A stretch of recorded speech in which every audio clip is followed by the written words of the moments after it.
Odlučila sam da idemo na jedan posebno Ali prije mjesto toga sa idemo mojom nešto mamom da i mojom sinkom.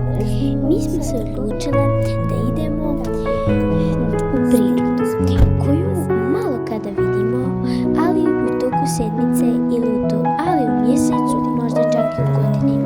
Ovo nam je možda prvi put da smo otišli u ovako veliku prirodu i da smo se ovako dobro poslije te prirode, ali ovoga leta tako dobro osjećali da bi se vratili opet.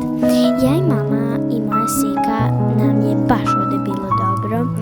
Uživali smo, gledali smo biljke koje nikada nismo vidjeli i jako puno smo se iznenadile.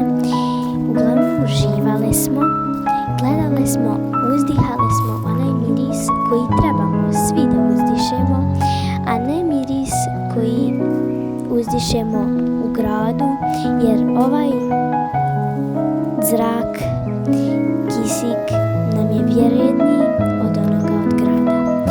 Vama ja hoću da vam kažem da bolje odite u kakvu prirodu nego ostanite kod kuće i biti u kući usamljeni i gledati glupi telefon. Odite u prirodu, zabavite se.